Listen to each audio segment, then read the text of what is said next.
Hello, c'est Greg, j'espère que tu vas bien. Dans cette vidéo, on va voir quel statut juridique choisir pour créer une société de marchand de biens. Peut-être que toi, aujourd'hui, tu débutes et tu veux te lancer dans l'activité de marchand de biens, mais tu ne sais pas quel statut juridique choisir.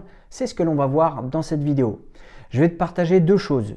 D'une, je vais te partager les statuts juridiques qu'il ne faut pas choisir, et je vais te partager d'un autre côté les statuts juridiques qui sont vraiment adaptés à l'activité de marchand de biens. Alors pour commencer, quel statut juridique n'est pas adapté à l'activité de marchand de biens? Je vais t'en citer deux. Déjà d'une, le premier, c'est le statut de micro-entrepreneur, auto-entrepreneur. Ça, c'est un statut qui n'est pas adapté pour exercer l'activité de marchand de biens. Pourquoi? Déjà d'une, tu vas être limité au niveau de ton chiffre d'affaires. Je crois qu'on doit être aux alentours des 150 000 euros, quelque chose comme ça. Sache qu'en tant que marchand de biens, tu achètes des biens immobiliers pour les revendre plus cher. Donc, à un moment donné, 150 000 euros, ça peut peut-être être limité pour exercer ton activité, je vais te dire, sur le long terme. Ok? Ensuite, à côté de ça, il y a tes frais. En tant qu'auto-entrepreneur, micro-entrepreneur, il y a certains frais que tu ne peux pas déduire dans ta société. Donc, le truc, c'est que toi, en tant que marchand de biens, quand tu vas acheter un bien immobilier, tu vas faire en sorte de lui apporter une valeur ajoutée en faisant, par exemple, des travaux. Ok? Et le truc, c'est que ça va engendrer plein de frais, on est d'accord. Et ces frais-là, si tu ne peux pas les déduire sur ta société, ça va quand même être contraignant sur le long terme. D'accord?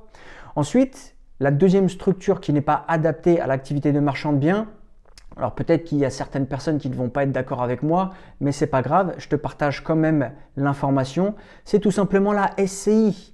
Une SCI n'est pas adaptée pour exercer une activité de marchand de biens. Société civile immobilière. Donc qui dit société civile immobilière dit société civile. On est d'accord. Une société de marchand de biens, qu'est-ce qu'elle fait? Elle fait de l'achat-revente de biens immobiliers. Et l'achat-revente de biens immobiliers est considéré comme du commerce. Donc en tant que marchand de biens, tu es un commerçant. Donc si tu veux faire de l'achat-revente, tu ne peux pas tout simplement utiliser une SCI. Ok? Ensuite, à côté de ça, je vais t'expliquer donc maintenant tous les statuts juridiques que tu vas pouvoir utiliser pour vraiment exercer ton activité de marchand de biens. Alors, il va falloir prendre en compte plusieurs choses. Il faut savoir déjà d'une, est-ce que tu es tout seul dans ta société ou est-ce que tu as des associés? Est-ce que avec ton activité de marchand de biens, tu veux te prendre un salaire tous les mois ou est-ce que tu veux te prendre une rémunération uniquement avec des dividendes? Ça, il va falloir le savoir en amont, ok? Si par exemple tu es tout seul, c'est très simple. Tu peux choisir soit la EURL, soit la SASU. Ok? Si par exemple tu es associé, tu peux choisir par exemple soit la SAS, ok? Soit la SARL. Voilà vraiment les deux statuts qui sont adaptés si tu es associé et les deux autres statuts qui sont adaptés si tu es tout seul. Ensuite, à côté de ça, eh bien, on va voir au niveau du salaire et au niveau des dividendes. Quel est vraiment le mieux? Alors là, je vais te dire, c'est pareil. Tout dépend de toi, ta situation, tes objectifs sur du court, moyen, long terme. Ce que je t'invite à faire, et c'est vraiment de toute façon quelque chose qu'il faudra que tu fasses, c'est rapproche-toi de ton expert comptable vraiment pour voir certains détails. Ok? Là, dans cette vidéo, je te donne vraiment des informations de base pour que tu saches dans quelle direction te diriger, dans quel statut, mais après il faut vraiment que tu analyses dans le détail. Et ça, eh bien, pose toutes les questions à ton expert comptable. Mais attention, un expert comptable qui est quand même spécialisé dans l'activité de marchand de biens. Ok? Alors, le truc, c'est que si par exemple tu veux te prendre un salaire, je vais te dire que tu sois tout seul ou que tu sois associé, eh bien les structures qui sont vraiment, on va dire, les plus adaptés, quand je vais te dire les plus adaptés, en fait, c'est surtout les structures où tu paies le moins de charges. C'est-à-dire qu'en EURL et en SARL, tu seras aux alentours, je vais te dire, des 40-45%, quelque chose comme ça, si tu te prends un salaire. D'accord? Ensuite, si par exemple tu souhaites te prendre une rémunération uniquement avec des dividendes, eh bien la SASU et la SAS sera un petit peu plus adaptée. Pourquoi? Parce qu'en fait, si tu prends un salaire avec une SASU et avec une SAS, tu vas te prendre à peu près 70-80% de charges dans les dents. Donc je t'avouerai que c'est quand même pas mal, d'accord?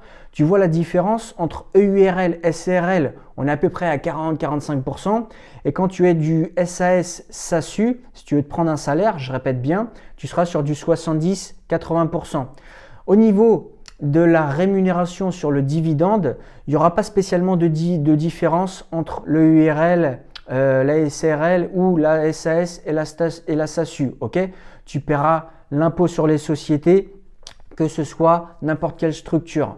Mais à un moment donné, il faudra que tu saches vraiment si tu veux te rémunérer soit avec un salaire, soit avec des dividendes.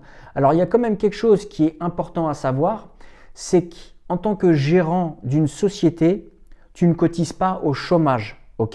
Donc ça, sur le long terme, il faut voir si pour toi c'est contraignant ou pas.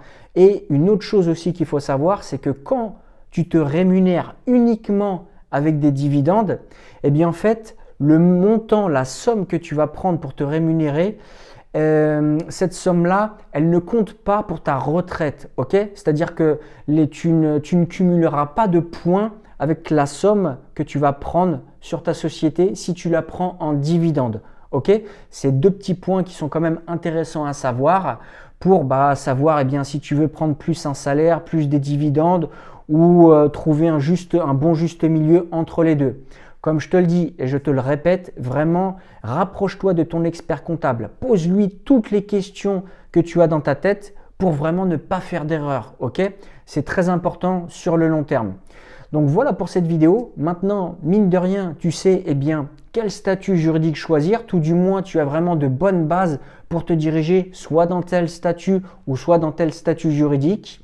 Donc moi, je te dis à bientôt dans une prochaine vidéo. Et n'hésite pas à t'abonner à la chaîne pour être tenu au courant des nouvelles vidéos que je vais poster. Ciao, ciao!